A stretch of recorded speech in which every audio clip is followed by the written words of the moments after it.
हर महाकाव्य में, कोई भी महाकाव्य हम उठाएंगे तो उसमें ऋतुओं का वर्णन अवश्य ही आता है। इसकी गहराई में तो हमें अभी कुछ समझ में नहीं आया है, पर वैसे अध्यात्म के स्तर पर जब वर्षा ऋतु के वर्णन या ये ऋतुओं ऋतुओं के वर्णन आते हैं तो साधना के क्षेत्र में ये महत्वपूर्ण स्थान रखते हैं ये वर्णन। जब मैं पहले पढ़ती थी दूसरे महाकाव्य तो वहां भी ऐसे वर्णन आया करते थे, तो तब कुछ ऐसी बात समझ में आई थी कि जो हमारी षड ऋतुएं हैं, षड ऋतुएं 6 हैं ऐसा हम कहते हैं, मानते हैं, पर सामान्य रूप में 5 ऋतुएं हैं।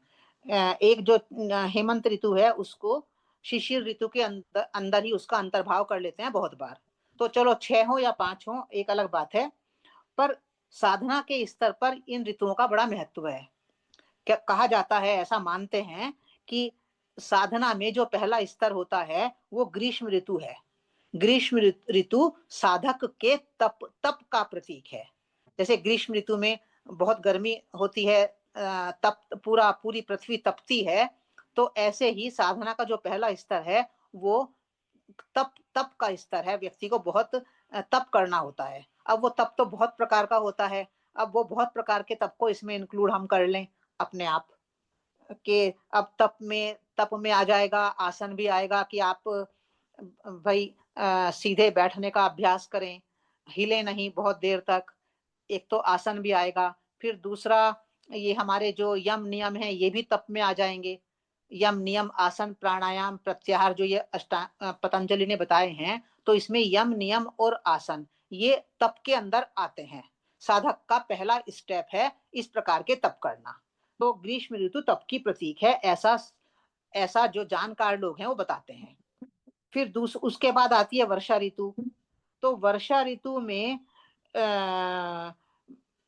ये जो बहुत बादल, घने बादल आते हैं, तो जब वर्षा ऋतु का तात्पर्य ये होता है कि जब व्यक्ति तप कर लेता है तब तब ही उसके बाद ही उसके अंदर विकार उमड़ते घुमड़ते हैं।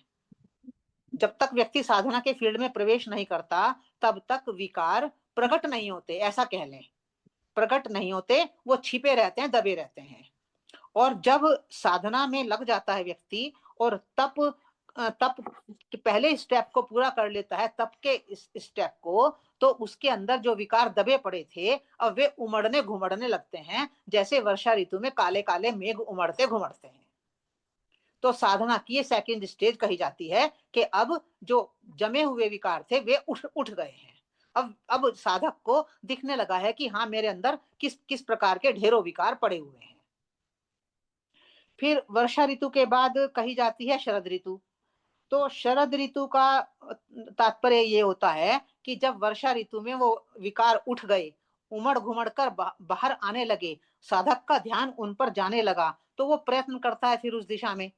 और जब वो उस दिशा में प्रयत्न करने लगता है तो शरद ऋतु का मतलब होता है कि अब मन के स्तर पर जो विकार उमड़ घुमड़ कर रहे थे, अब मन का स्तर साफ हो गया है, मन रूपी आकाश स्वच्छ हो गया है।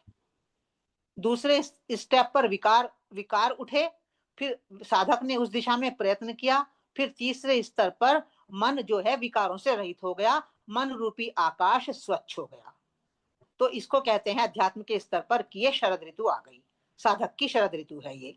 फिर शरद ऋतु के बाद आती है हमारी शिशिर ऋतु। शिशिर ऋतु में आकाश तो स्वच्छ रहता ही है, थोड़ी शिशिर ऋतु के साथ एक हेमंत ऋतु को भी हम जोड़ दें, क्योंकि हेमंत ऋतु को स्पष्ट रूप से बहुत उसका वर्णन कहीं आता नहीं है। तो शिशिर ऋतु के साथ यदि हेमंत ऋतु को हम जोड़ देते हैं तो इसका तात्पर्य ये समझ में आता है कि अब जो साधक है मन के स्वच्छ होने के साथ साथ अब वो स्वचिंतन की ओर बढ़ने के लिए अग्रसर हो गया है। स्वचिंतन, अब उसके मन में पहली बार ये प्रश्न आया है कि आखिर मैं हूं कौन। तो इसको कहते हैं शिशिर ऋतु, हेमंत ऋतु, अर्थात स्वचिंतन की ओर साधक का बढ़ जाना।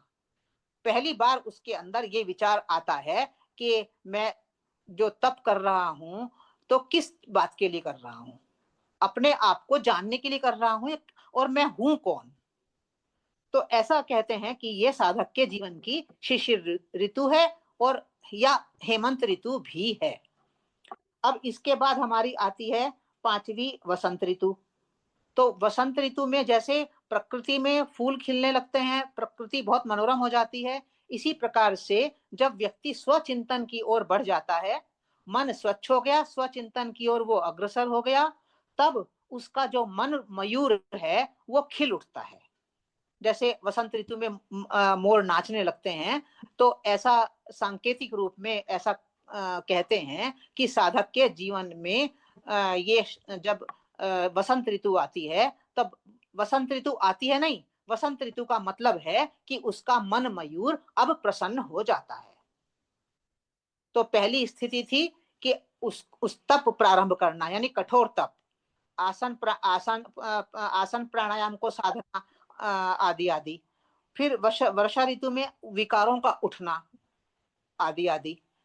फिर शरद ऋतु में मन का स्वच्छ होना, शिशिर ऋतु में स्वचिंतन की ओर बढ़ना, और वसंत ऋतु में मन मयूर का प्रसन्न होना।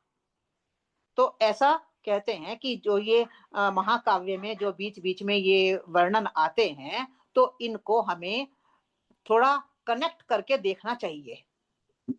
व्यर्थ तो कुछ भी नहीं होता।